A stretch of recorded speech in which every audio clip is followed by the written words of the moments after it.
ready to go. Stop mingling around. Get in the cars. Get in the cars.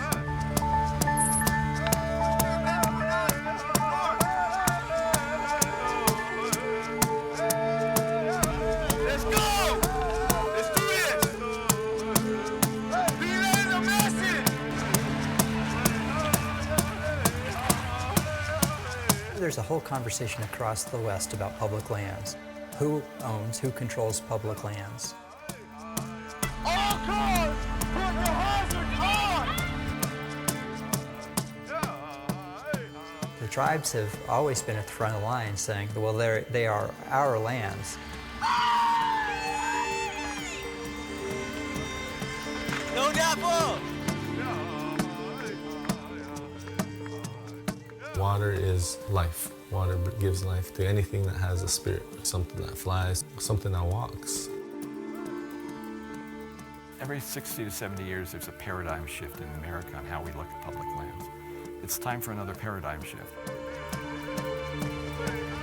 This is serious. You ignore tribal concerns at your own peril.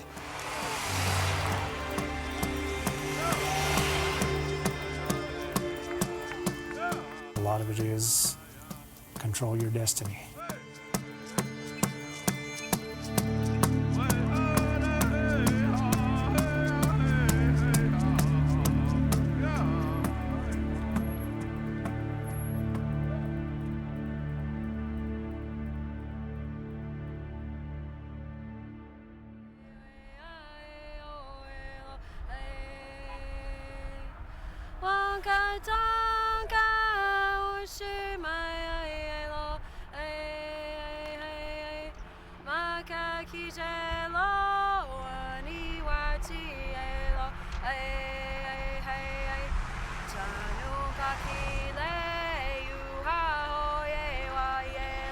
In the fall of 2016, after months of demonstrations, these protesters remain defiant.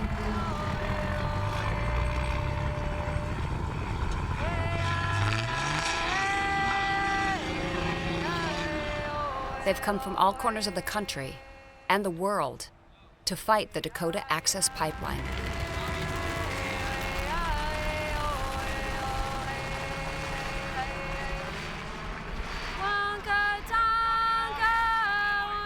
Tribes are flexing their muscle. They are sovereign nations and they have the ability to get engaged.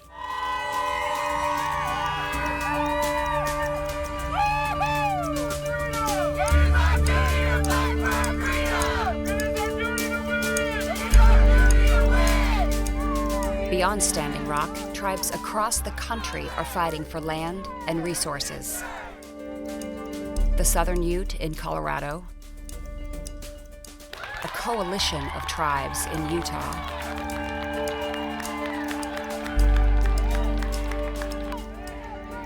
three different struggles, one common thread: sovereignty.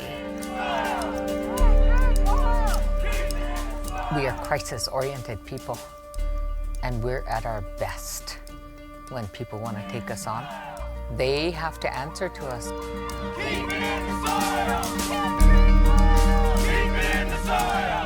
We've mastered your language, we've interpreted your constitution, and we know what we are defined as, and now we understand fully.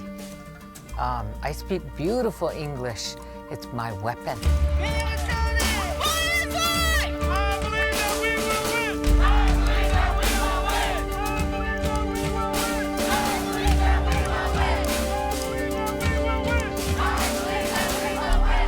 Situation playing out in North Dakota. Authorities there clashing with demonstrators who've set up the controversy over the Dakota Access Pipeline, which would carry North Dakota crude oil to the U.S. The confrontation between police and protesters spilled into the early morning hours. More than 100. Social media becomes the voice of the protesters. If you're just tuning in right now, this is at the Frontline Dakota Access Pipeline fight right here. And we truly want that. And even law enforcement. That is very sincere. Basically saying, you come across those lines, you are showing us your intent to be aggressive. You're demonstrating it to anyone. He's asking for a medic, and now they're covering his head this mask. Advocacy journalists capture their view of the protests from the inside.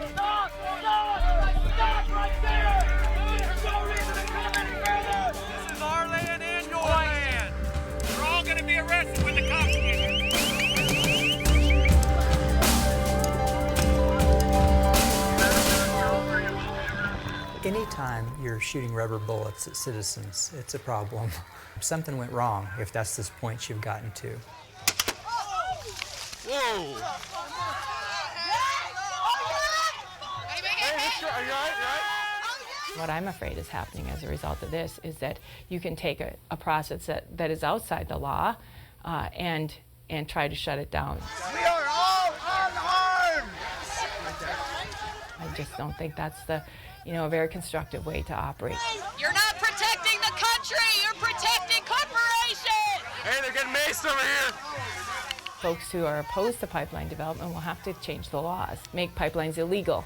Ongoing riot is a term they used at one point to describe the scene at the Standing Rock Sioux Reservation there in North Dakota. Hey guys, sorry they just killed my live feed again. I'm back. For those that are just joining, what you're watching the peaceful, unarmed water protectors on Highway 1806, just north of Cannonball, just north of the camp here. Misinformation, emotion, and confusion surround these protests. A lot of the propaganda that's coming out of the protest camps is extremely emotionally charged, and it's frightening of how many people believe anything they're throwing out on social media. Being fired on with water cannons, tear gas, mace, rubber bullets. Dude, are you all right? It's kind of turned, unfortunately, into a kind of a small, truly peaceful protest, Native American movement into a big white hippie Burning Man on the plains of North Dakota in the middle of winter. All you fascists are gonna lose. You're gonna lose. You fascists are gonna lose. Amen.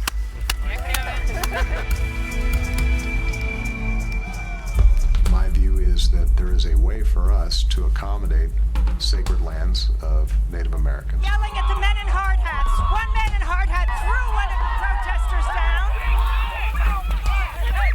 It's a challenging situation. There's an obligation for protesters to be peaceful. And there's an obligation for authorities to show restraint. We're a sovereign nation, and we're putting our foot down. You can't do this to us anymore. In the past, the federal government steamrolled through us and did everything that they wanted to do without giving us an opportunity to have any consent or consultation. Now today, we're saying, don't steamroll through us anymore. We're a sovereign nation. Recognize that.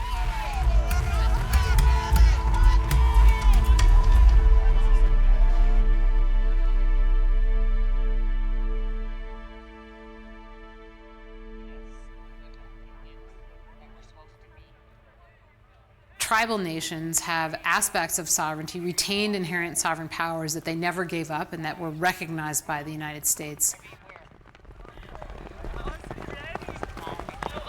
Tribal sovereignty is a legal status. Tribes are governments, and so they have legal rights and powers that are distinct from other minority groups. So they're recognized in treaties, they're recognized in Supreme Court decisions, going back to the earliest days of the Republic. Awesome. It's really good. I'm really happy to see everyone here. It just makes me feel good.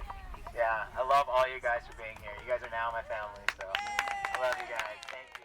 On one level, it's all ancestral land, right? Because all of that land initially was reservation land. Those reservations are long gone.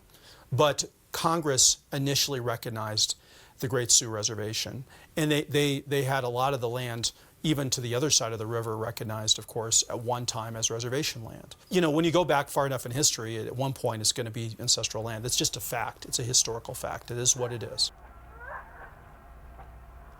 Part of it is just this moment where two very powerful forces in our society, tribal governments and the environmental movements, have found a common interest on some matters, and so they're keeping that alive.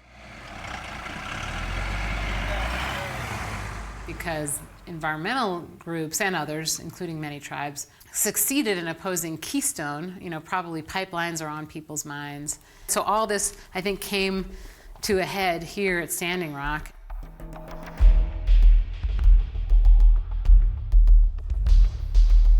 Sometimes people just say, they're opposed to pipeline development. and they're opposed to pipelines. Well, that's fine, and they're entitled to their opinion, but pipeline development is legally permissible in North Dakota, and we're obligated to enforce the laws. So when a company meets the conditions set by law for a permit, they receive one. The Dakota Access Pipeline route stretches for nearly 1,200 miles. The pipeline company, Energy Transfer Partners, says it's a nearly $4 billion project. If you go back a couple years, the project was originally proposed to have the crossing about 100 miles north of where it is proposed today. The tribes have raised many concerns about the fact that the route now goes close to the Standing Rock Reservation. And more generally, they've raised concerns about this being, the former homeland of the Great Sioux Nation, a reservation that was created for them. We can look at this pipeline and say that it puts our water at risk. We can also take a look at what it puts at risk. It puts our sacred sites at risk.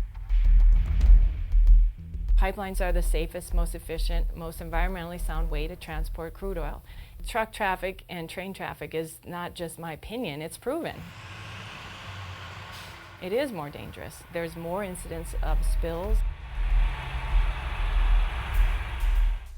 By the fall of 2016, construction is mostly complete, except for a stretch that would cross the confluence of the Missouri River and the Cannonball River, just north of the reservation.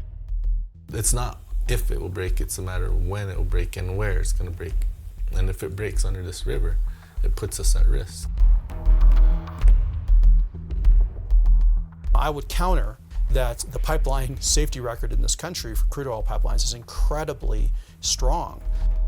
The U.S. produces billions of barrels of crude oil a year. Much of it travels through a pipeline network that's tens of thousands of miles long. We've had very few issues with natural gas, crude oil, and other kinds of pipeline infrastructure in the United States. It is a very high-risk, low-probability scenario in this country for a pipeline failing. So you got to put that on the table. Nearly all of the oil moved by pipeline arrives at its destination safely. But it's that fraction of a percent that's spilled that can have devastating effects. I'm a North Dakota citizen. I don't want these pipelines spilling into our waters and on our land and ruining our beautiful landscape in North Dakota either. And so we ask a lot of questions of the companies. Before the pipeline was built, the North Dakota Public Service Commission held meetings on the pipeline route. None of those meetings were on the Standing Rock Reservation because the pipeline would cross just north of its boundary. So we weren't obligated, and it isn't our practice, to have hearings in locations where the infrastructure isn't being located.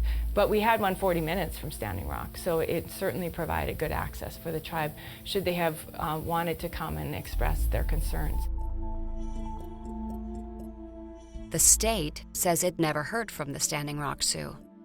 So I had no idea that this was a concern to the Standing Rock members or the tribal council at all. The state is not the only party that had to sign off on the pipeline. The federal government, in this case, the Army Corps of Engineers, was also charged with permitting certain sections and consulting with the tribe. Consultation, as we understand it in federal law, doesn't say tribes can block every project. What it says is that they have a seat at the table as a government to express their point of view, and that you can't ignore that. Every time we called and every time we talked to the Corps of Engineers, we said, this is not consultation and we don't agree with this pipeline. Can we take a step back and start over? And the Corps of Engineers says, no, we called them, we emailed them, we called Chairman Archambault's office. Every time we didn't agree with what they were doing, but that's not heard. So we don't get listened to, we don't get heard. Check off the box, we talk to the tribe. After the Army Corps announced in July that most of the pipeline route had been approved, the tribe sued. They claimed the consultation process was fundamentally flawed. The Army Corps disputed that claim. In court documents, it laid out a long list of dates that the Corps did contact the tribe, or tried to, and never heard back. We just were completely ignored.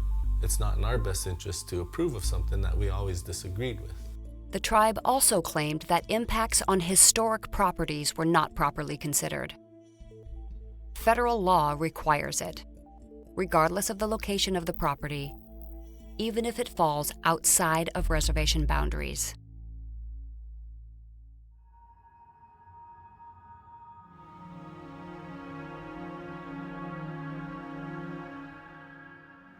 It's our history here.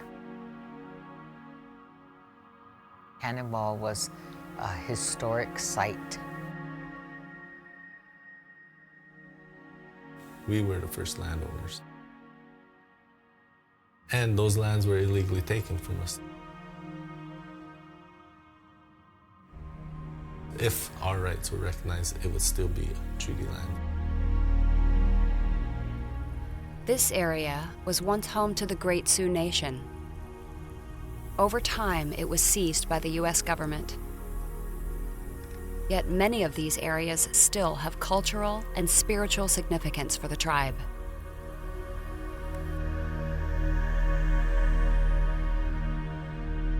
You take your most deeply held religious belief, and you think about what it would mean to have that place affected in some bad way. And it would be akin to the Sistine Chapel running some kind of infrastructure through it, or a pipeline or a road or something. I mean, you know, that's what we're talking about in terms of the emotions involved. I mean, what I've found is that there's absolutely no way you're going to convince somebody sitting across the table that their spiritual belief is invalid.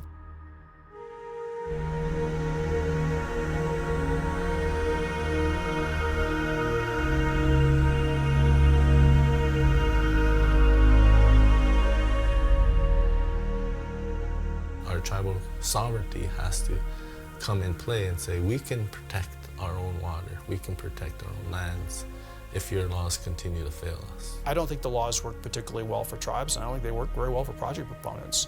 We need a lot more evaluation done sooner, more quickly, and the tribes need to have more of a voice than they have. And that, to me, there's a compromise in the middle there somewhere. The Dakota Access Pipeline, tangled between two governments, each with their own perspective. The Standing Rock Sioux asserting their interpretation of sovereignty to stop the pipeline. The federal government and the Army Corps of Engineers interpreting their own rules. And a multi-billion-dollar pipeline running right through the gap between all of it.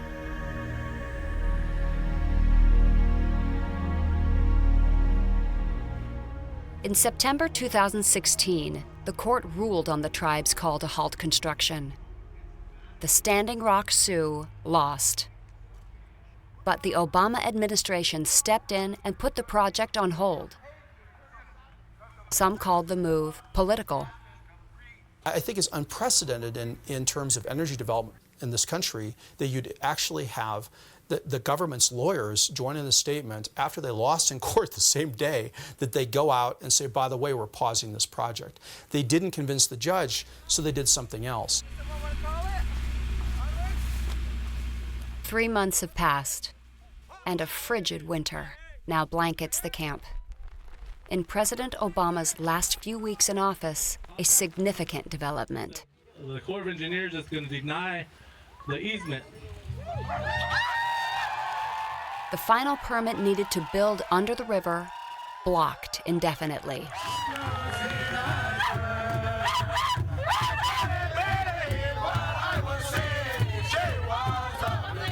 For the tribe, it feels like victory.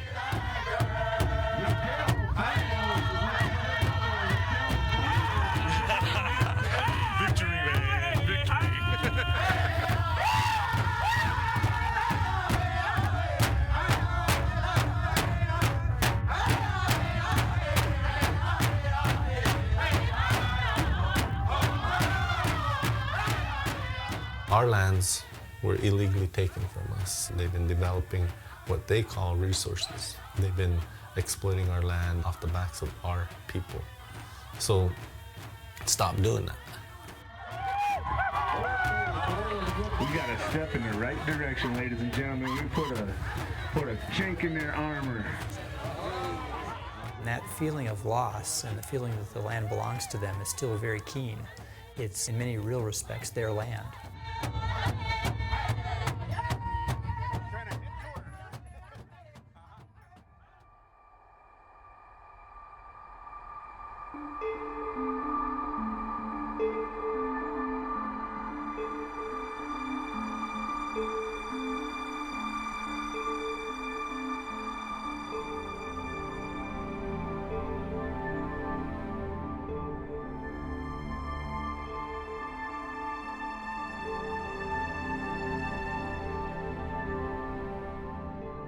In the West, resources are rich.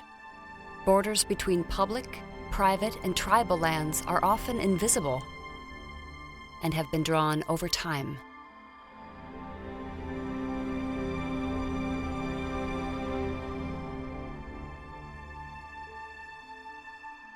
History is the link because what happened to many tribes is they were pushed off of their larger Aboriginal lands.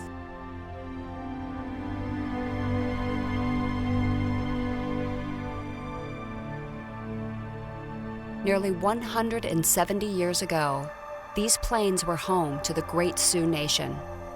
They inhabited a vast expanse of land outlined for the first time in the Fort Laramie Treaty of 1851.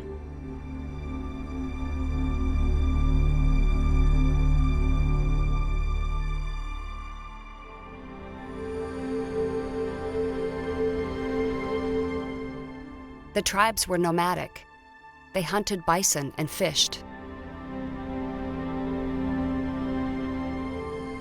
Under the treaty, the Sioux who lived here had to allow westward settlers and railway surveyors to pass through their lands. In exchange, the U.S. government promised food and clothing. But that treaty was never honored and was followed by other treaties, a Black Hills gold rush, and land seizures that eventually broke up the Great Sioux Nation, pushing bands of tribes onto much smaller sections of land. The federal government often enforced these movements through military action, some of which ended in massacres.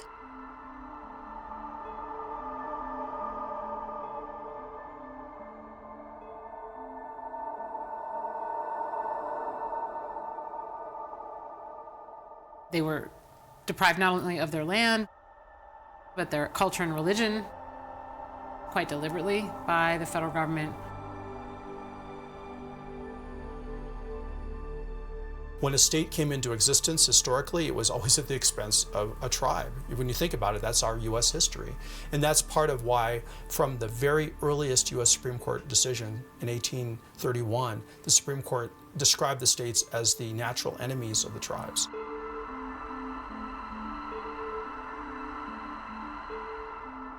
Over 200 years of wrongs being done to our tribes created trauma, created a state of dependency. The most devastating act that occurred in all of that was the creation of welfare for us, a welfare state. It destroyed our self-sustenance, our self-reliance, and created a social dilemma for us.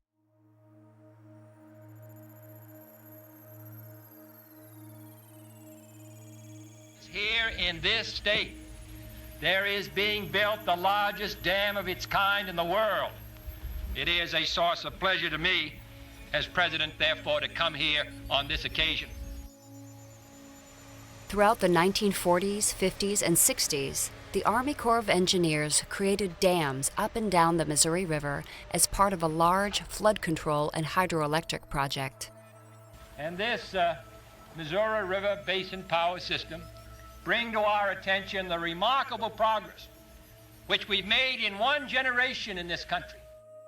Villages were flooded, including an area where many Standing Rock Sioux had made their homes. This dam created Lake Oahe, flooding over 50,000 acres on the reservation in both North Dakota and South Dakota, driving families out.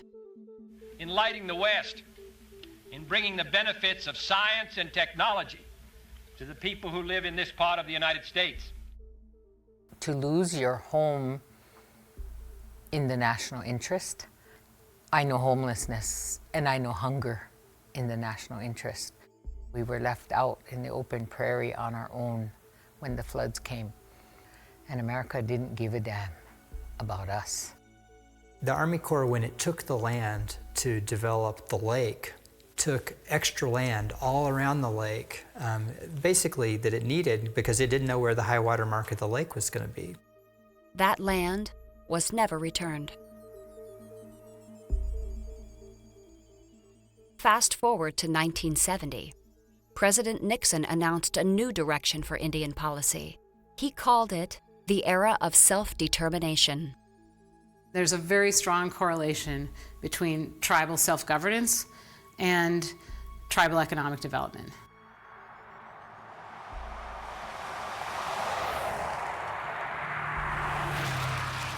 In this new era, some tribes have used their sovereign status to capitalize on their resources. But prosperity is far from widespread. Not all tribes are poor, but most of them are. They deal with poverty, they deal with rape, they deal with substance abuse and alcohol abuse. And so tribes have significant challenges, largely challenges that are related to poverty, frankly. Today, the Standing Rock Reservation spans 3,600 square miles, stretching across the prairie from North Dakota into South Dakota. According to census data, around half of families live in poverty. Unemployment is around 35%. The tribe says the real number is much higher. Here today, I want to focus on the work that lies ahead, and I think we can follow the lead of Standing Rock's most famous resident, Chief Sitting Bull. Barack Obama's trip to Standing Rock was his first visit to a reservation as president. To build more economic opportunity in Indian country, because every American, including every Native American, deserves the chance to work hard and get ahead. When he actually visited Standing Rock in 2014, though, he developed a real emotional commitment to Indian country. And the reason for that is that he sat down with 6 youth, tribal youth, who told him what it was like to grow up in Indian country. And they all had compelling stories, and frankly, stories that were deeply troubling to the president, dealing with substance abuse and suicide. It's a daily fact in many of these kids' lives. And he basically said, look, we've got a problem here. Kids are dying of broken hearts in Indian country, and we've got to help stop that from happening. Hello. Since Obama's visit, the Dakota Access Pipeline protests have energized the Standing Rock Sioux. My name is Alice Marauder. I am 13 years old, and I'm from the Standing Rock Sioux Reservation. This is my dad. Hello. Hi. I do jingle dress dancing. Here's like my friend and then me and my other friends. It's just like a simple like dance, and you have like tins, chew cans, like chewing tobacco cans. Like, I don't know how to explain it, but it's on a dress. And then this is like a ribbon, like skirt dress. Alice Brown Otter loves to run. At school, she's on the track team. Over the summer, she took the longest run of her life to protest the pipeline. On, I think it was July 15th, we left. We started from Cannonball, from the Sacred Stone Camp, and we ran, I think, until night by Little Eagle. And my average miles per day was around 10. Over the course of a few weeks, she and other young runners made their way to Washington, D.C. Yeah, we went to the Army Corps of Engineers' meeting that we had with them, with the Bureau of Indian Affairs. And they listened to us. All the youth got to speak. What we said is how we live on the reservation and what we have to go through with the racism and how much the water means to us and why this isn't fair. They actually listened to us, and it was so quiet in there. A couple of them are crying, and a lot of them said that they're going to take our message up to the general and with the president and all that stuff. We kind of started the movement with all the people coming, and we have so many supporters. 'Cause I was always a shy person and I never wanted to talk, and when I was on the run, I gained my voice. What I say is like to never give up and just have your voice speak out. I love you back.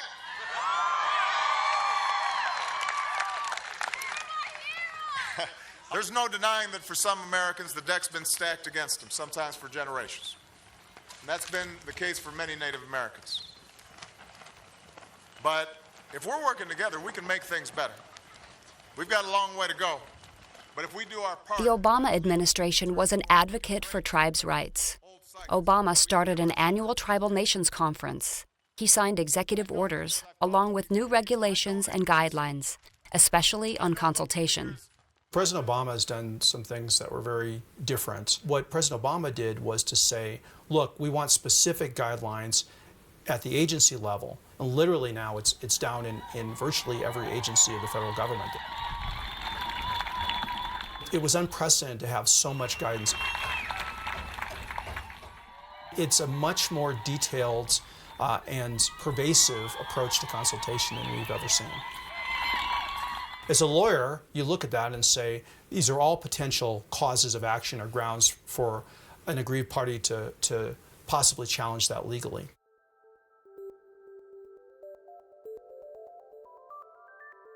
And that's what many have done.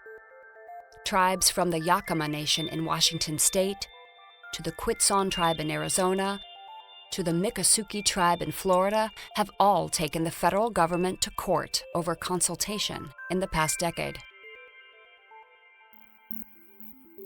A lot of it is control your destiny. Make sure you have the right people, good people, experienced people, knowledgeable people working for you.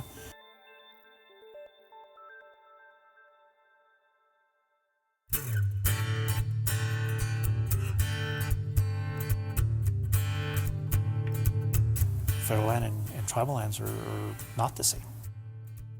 And consultation means, what are your issues? It's really being able to be at the table. The American West, it's a beautiful landscape, and there's a lot of happiness here, but there's a lot of suffering still. We want to make sure that the people have benefits forever, for our grandchildren's grandchildren.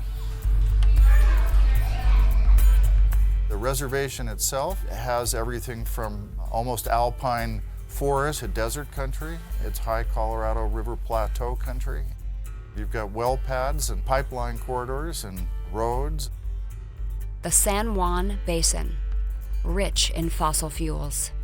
In Colorado, it is also home to the Southern Ute Indian tribe. For 4 decades, the tribe has been lobbying and fighting the federal government over oil and gas drilling. Not because they oppose it, but because they want to develop the resources themselves. Energy infrastructure is everywhere. We do depend on oil and gas, we do develop it, we do pipe it, we do sell it. If a tribe is economically sound, then it also provides the ability for the tribe to protect its own land base. The Southern Utes are lucky they have oil and gas resources. There's other reservations, other tribes that don't have those resources. I think respecting sovereignty, we need to put it all on the table. And we need to really name what the injustices were and what should happen today in this day of age to make amends for that and to help these sovereign nations sustain themselves in a way that doesn't rely on a boom and bust cycle of oil and gas.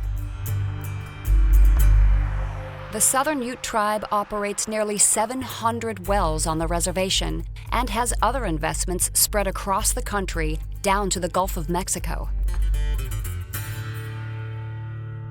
Energy development has made the tribe an economic powerhouse. Its 1,500 members are collectively worth billions.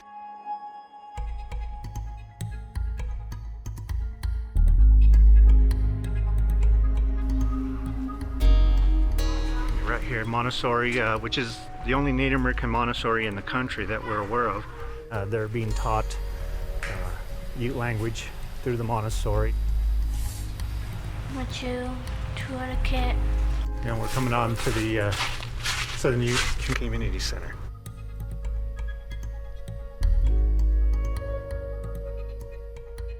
There's a lot of recreation activities, fitness activities.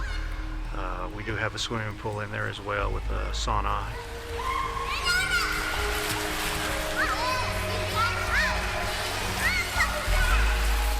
The museum is tribally built and owned.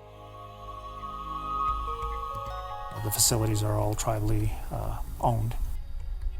It's changed life for the members, and it's changed life for the tribe as a whole. As the old saying is, there's not a lot you can do without fiscal resources. You know, whether that's oil and gas, or real estate, or private equities, or stocks and bonds. I mean, the list goes on and on. Life here on the Southern Ute Reservation has not always been this way. Education, the level of poverty, was something that was found similarly on other reservations. There were parts of the reservation where there was no electricity. It was an impoverished area. It's been dramatic in terms of that change. Drilling has been a part of the reservation for nearly a century. But the change started with this man, Leonard C. Birch. Tribal chairman for 3 decades, he learned about oil and gas and land issues working for the federal government in the Bureau of Indian Affairs. He took that knowledge back to the reservation. I came onto the scene as a young attorney at the time that process was just beginning. Birch observed there was very little federal oversight as to what happened after those lands were leased, in terms of making sure that the royalty revenue that was being paid to the tribes was the right royalty revenue. He was also concerned about future leasing. Are we getting the right royalty rate? Are we getting the right bonus rate? Are we managing this resource so that if we lease this particular land, it will maximize the overall use of this resource in a prudent way? The Southern Ute tribe actually put a moratorium in place on leasing of its lands for energy purposes from 1974 to 1984.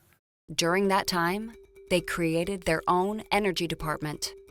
Under Birch's watch, the Southern Ute took over monitoring of royalties and collected more than $100 million in back payments. They taxed energy companies and renegotiated new leases.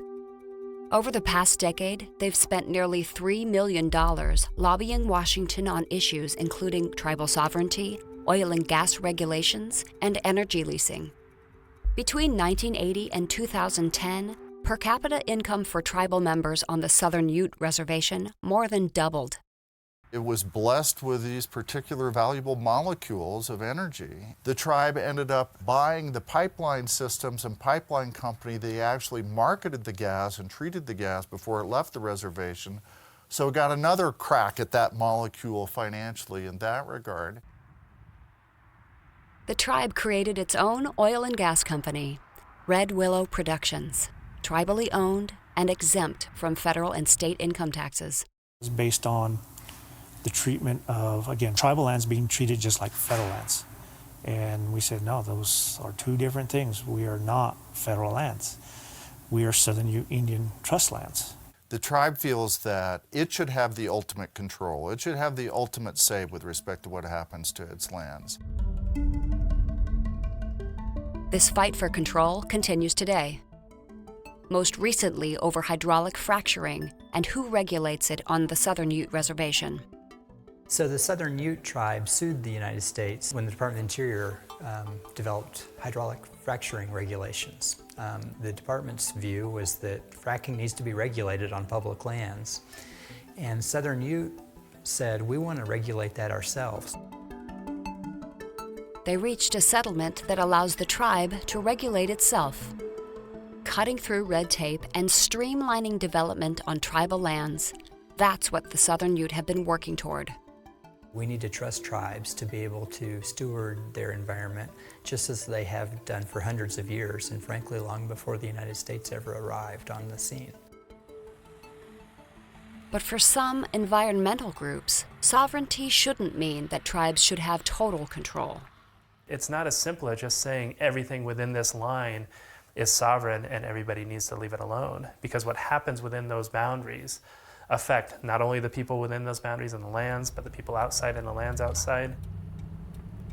Okay, we're coming up on Cedar Point housing development. We do have two projects here, the east and the west, and we're actually constructing a new phase. With oil and gas development comes risk. A natural gas pipeline crosses right in front of these new homes. With any development, especially oil and gas, you are going to have some environmental concerns, and you're going to have some environmental impacts. Over the past few years, there have been dozens of spills on the reservation. Mostly wastewater, a salty byproduct of extraction. But the rate of those spills is half what it is for the rest of Colorado. You will have a pipeline that will break, but the emphasis is get in there, get it taken care of immediately. Now, the Southern Ute want to expand drilling with 1,500 new wells.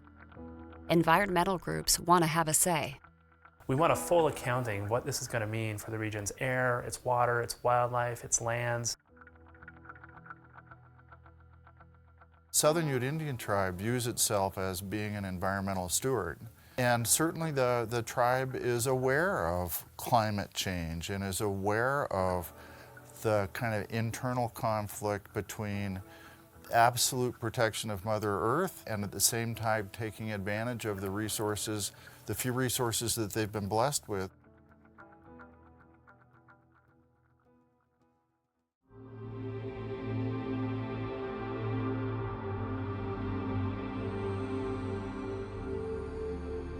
The designation of Bears Ears as a national monument within our borders is completely unwelcome. I still support the Bears Ears, and this movement of protecting Bears Ears is about all of us.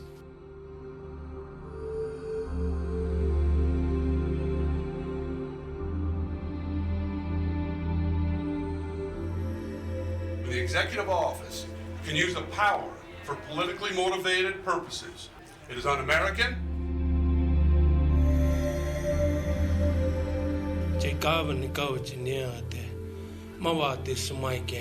The prayers and the blessings, just as they were done at Standing Rock, those blessings are here with us today for the outcome of this Bears Ears National Monument. I asked President Obama to support us. Mr. President, no underhanded designation of a midnight monument.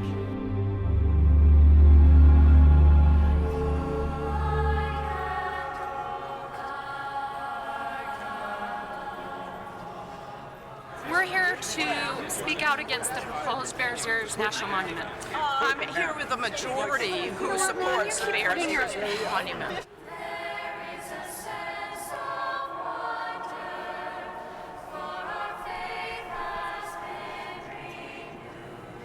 There's been looting in San Juan County for years and years and years. This will protect us from the looters. No. Many of the residents of San Juan County are looters. Baloney, ma'am. Excuse me, I take offense to that. I grew up in San Juan County, and I take offense to that. You have no right to say that. I've lived there.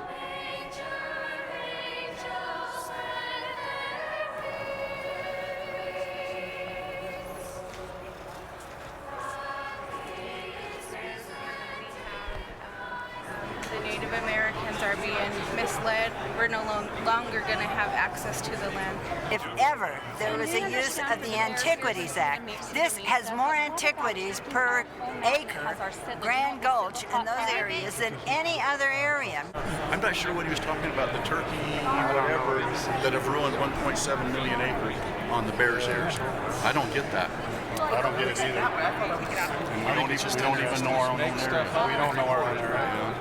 I will have trouble getting a permit to go on my hikes. Won't be able to take my dogs on the trails. I don't like that, but I like that a lot more than I like having to have big trucks driving through. That's fine for those areas, but not 1.9 million acres. That's literally in our backyard. All of this debate is focused on one area, Bears Ears. Opposing sides held simultaneous press conferences at the Utah State Capitol. This is the year of the Bears. When I say that, the Cubs won the World Series, right? I wouldn't be surprised if the Bears win the Super Bowl, too. So I really want President Obama to brave up. I want him to brave up and sign, take out his pen and sign that Antiquities Act. The designation of Bears Ears as a national monument within our borders is completely unwelcome. It was every elected official that represents this area, including those who locally represent the area, that are simply saying they are tired of having monuments designated against their will, which cannot give them any guarantee of what the future will be. We are not in the minority. A majority of several public opinion surveys done scientifically in Utah have shown that a majority of Utahns want protection for the Bears Ears National Monument. The administration has no legal authority to do it. There is no other vehicle other than Congress writing specific language that allows this to take place. It is time we do this the right way through the congressional approach, and we're ready to do that. Mr. President, please don't mess this up with... To me, it seemed that it was either their way or no way. That's what I seen. And when I see that, you know, I thought about it, and I thought, you know, what's the use of even going this route? There is not public support for this. So if indeed President Obama were to make this step, I view it as an overreach. They're in denial, you know, in our tradition. I hate to say this, but things won't work out for them. And that's what I see. We went and met with county commissioners. We went and met with the state body, the governor. But within that time that we try to get and sit down at the table and talk with them about this, they didn't want to hear. There were meetings to get feedback from locals. We want to protect it for everyone. We want to give back to the Native Americans part of what we stole. You are inviting these people into our land to vandalize it. Yes, you are. You know what? No, and he says that we're not united. No, it's not. We're not you united. We are united. From us. The community is torn apart by a lot of things. Come into communities, there's always been that rivalry on every aspect.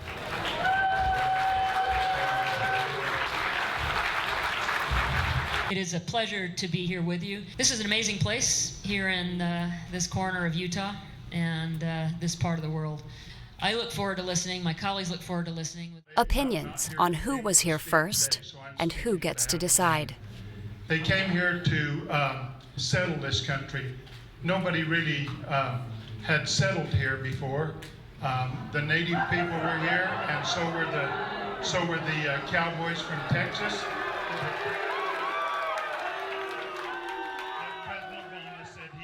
Environmentalists and archaeologists support the monument designation. So do a group of tribes, all whose ancestors lived on the land. They call themselves the Bears Ears Intertribal Coalition, and they want almost 2 million acres set aside in southern Utah as a national monument. The Native Americans in the area, they have ancestral ties to the land. The Navajos have been living here for years and years and use the land to gather firewoods, pick piñons, gather medicinal plant and do ceremonies up there. In fact, my great-great-grandmother was born behind Bears Ears, so the people have lived up there before what we call the Long Walk.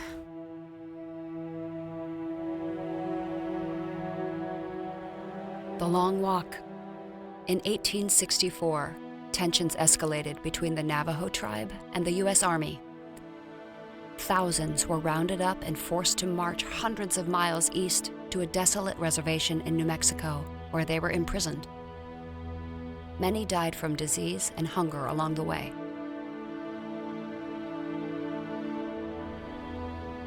There are so many things that have been done to the tribes that throughout history, and we want this to be a healing place somewhere we can say, hey, we're part of this. We want to be able to use the land and make plan and decision for the land, and we can use it like our ancestors have used it.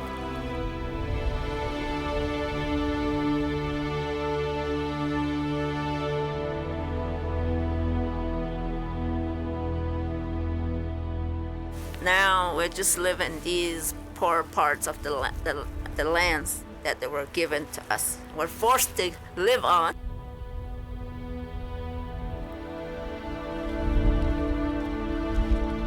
Let's just leave this one piece of land as it is.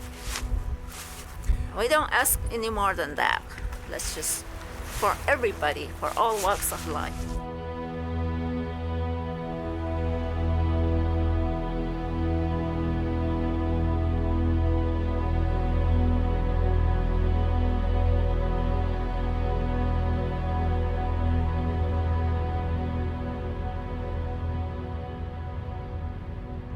Blanding, Utah.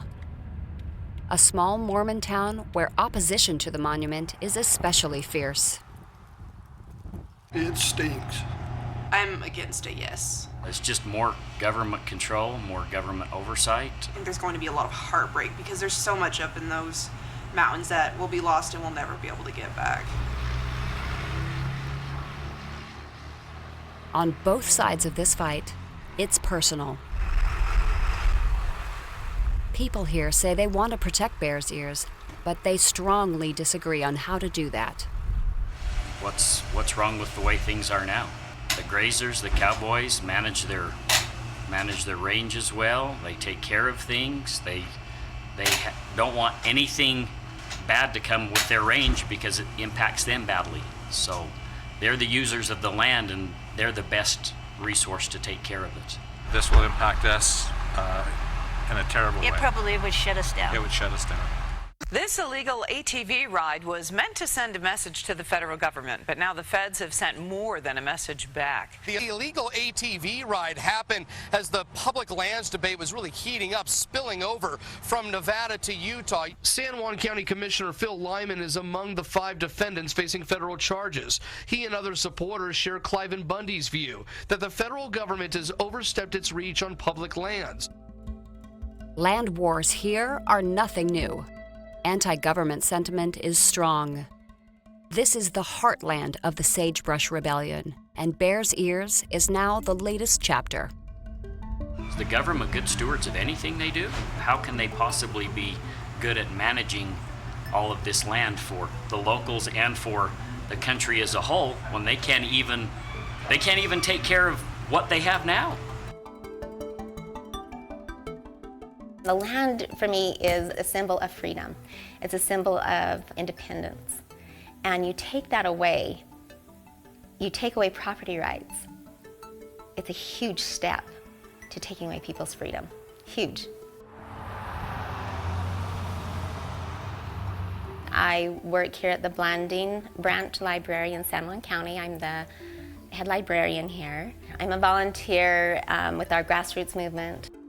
As we started communicating more, finding out that we were very much in agreement that this would be a detriment to our community. And so when we heard this is going to be a monument, I just thought, oh, I do not want that for our area, not for this land. The land here is sacred to all of us here. The last thing we want to do is to destroy it. So no, we feel like it would actually do the opposite of protection. It's pristine right now because we've kept it that way and because we respect it. The people have this deep, deep connection to the land. It's a part of us. It's like my arm. It's like my heart. Well, as far as I'm concerned, it's all misinformation and lies. We've never been at the table with these individuals. And if we were, then maybe this compromise that they talk about, we could do that, but we're not. When they say that we all get along and everything's okay, it's not. You know, it's like you almost live in 2 complete different realities. The federal government owns 1/3 of the land mass of the United States. They cannot control it.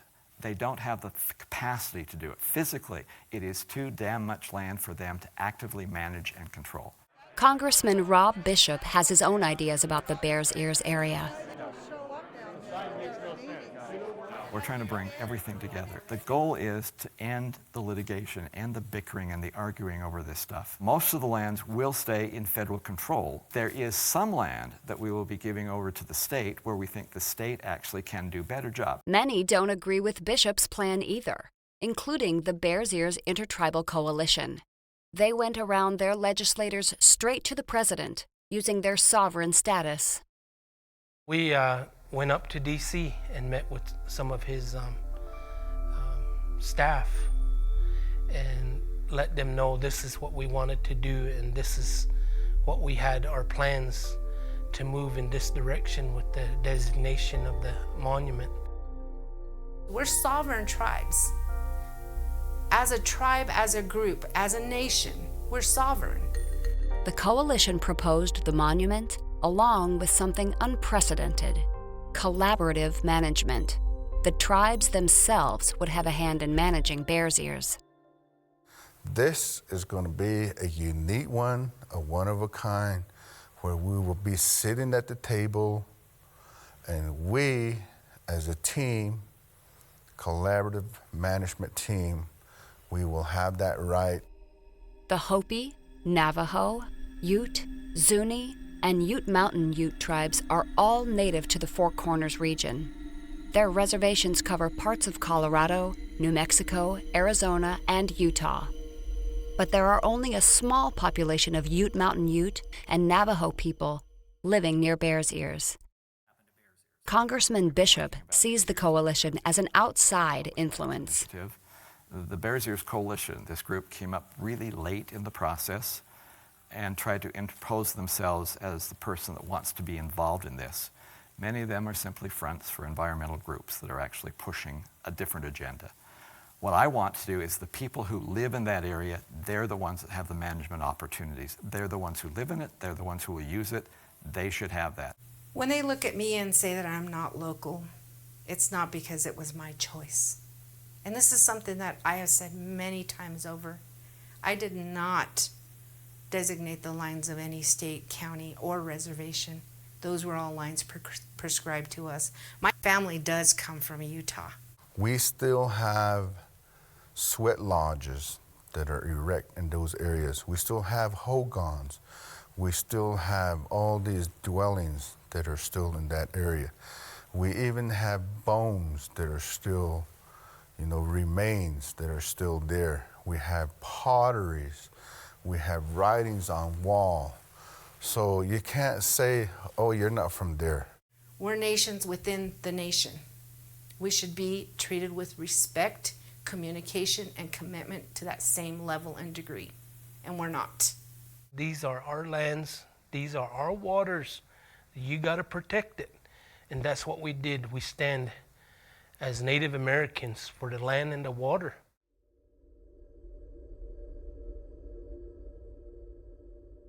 Bears Ears is not tribal land or treaty land, but it is widely acknowledged to be sacred land for many southwestern tribes. The monument designation promises to protect artifacts like rock art, ancient cliff dwellings, and ceremonial sites. It would ban future energy leasing within monument boundaries, and it would preserve access for traditional uses like wood gathering. The Ute people have a spiritual attachment to all the areas that they migrated through. It's just not one place, it's the whole thing. We want to see that protected because in the Canyonlands over here, where the ancient Puebloans had settled, there's been a lot of looting, and we want to have that protected. Looting is an ongoing issue here. Over the past 5 years, the federal government investigated at least 27 serious incidents of looting and damage to archaeological sites in the area. In 2009, this happened. Federal agents recovered more artifacts today in a monumental case of artifacts trafficking.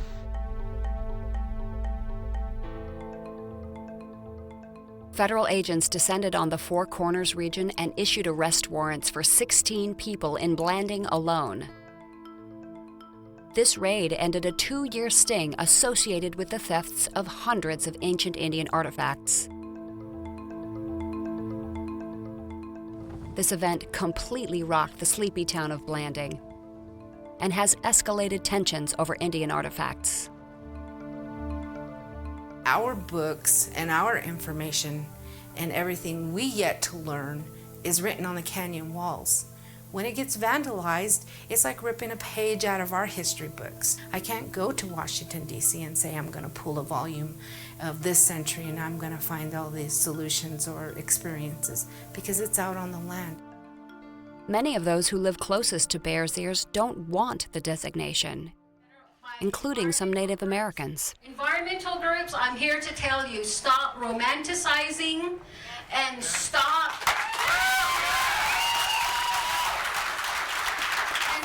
pretending that you are doing this for Native American people. I've seen it time and time again.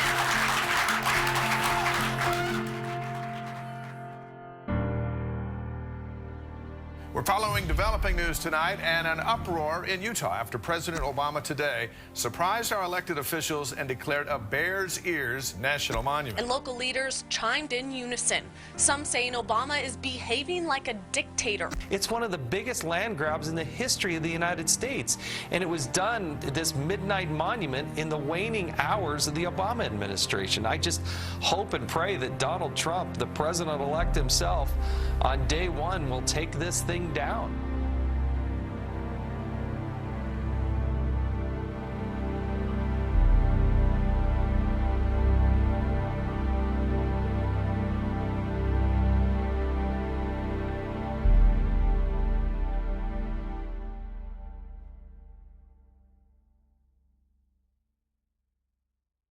Three stories of different tribes, each asserting sovereignty in different ways. I, Donald John Trump, do solemnly swear. I, Donald John Trump, do solemnly swear. That I will faithfully execute. That I will faithfully execute. The office of President of the United States. The office of President of the United States. And will, to the best of my ability, preserve, protect, and defend. Preserve, protect, and defend. The Constitution of the United States. The Constitution of the United States. So help me God. So help me God.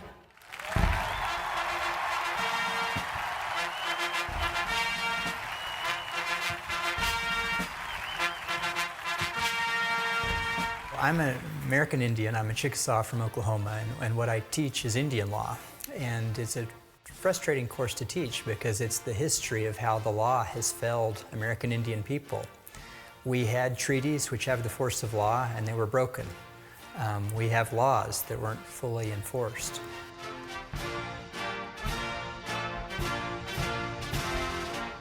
This period of time I will teach is a time when the laws came to the rescue in some respects of tribes and helped support tribes. The United States has a trust responsibility to Indian tribes, and the Trump administration will now carry forward that trust responsibility. In every city, near and far, small and large, from mountain to mountain, from ocean to ocean, hear these words: you will never be ignored again. There's this huge disconnect. I think we saw it with the Trump election. Shocked a lot of people because people are angry. And I know this is on a whole nother level, but it goes back to there's this idea that somehow because you're local, you're just this hillbilly, or you're just not educated enough, or you're just not quite with it.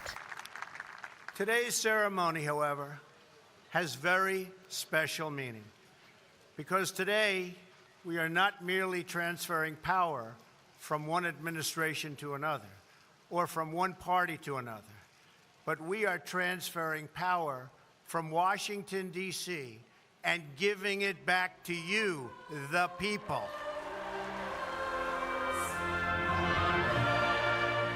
Utah lawmakers are asking President Trump to overturn the Bears Ears National Monument. It's a different administration come in. Those groups had power before, are not going to have power now. I think they better be very careful because this act, for their own safety, should actually be reformed. I wouldn't know how to think of our president if he did that. It would just be heartbreaking. There's going to be a big war, and it's about the land. And this war that's happening involves the president because he's the commander-in-chief.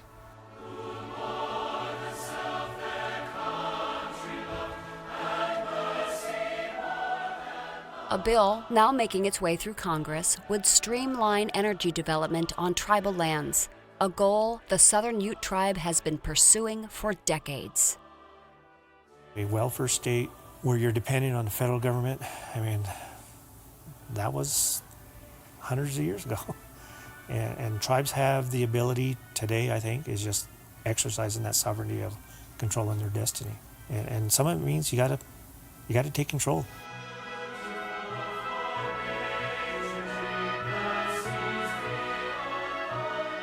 There is a lot of blame to go around for how the Native Americans have been treated in the past and how the treaties were ignored and the tribes treated. I am not interested in defending any of that. The reality is all of Western America belonged to the Native Americans at some point. All of it.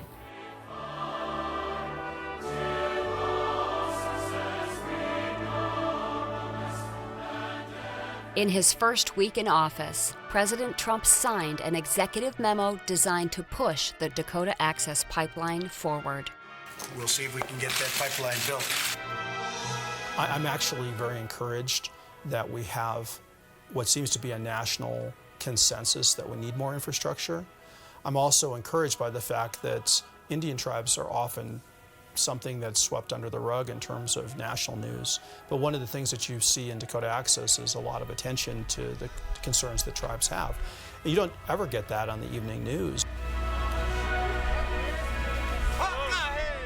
We are making a stance. We have to start each making a difference in our homes, in our communities, in our states. Just to think that now that we're like the center of like Indian country and everyone knows our reservation, and it just makes me feel like really happy.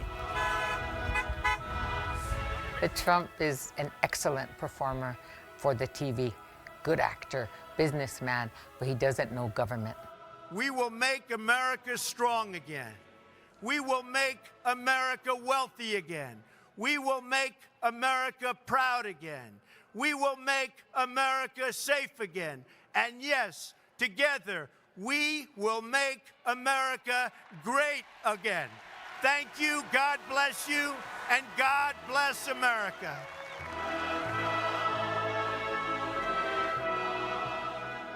Donald Trump is not going to affect us any more than any other president did. For a century, we were in recession, we were in depression throughout this whole time. Tribes have went through different administrations over the past, all the time, and we've managed to make it through, so I'm not worried about it. We can work through it, and is it going to change our opinion and our process? Probably not. I think it's just going to be another day at the office of, okay, here's another administration, we got to go educate.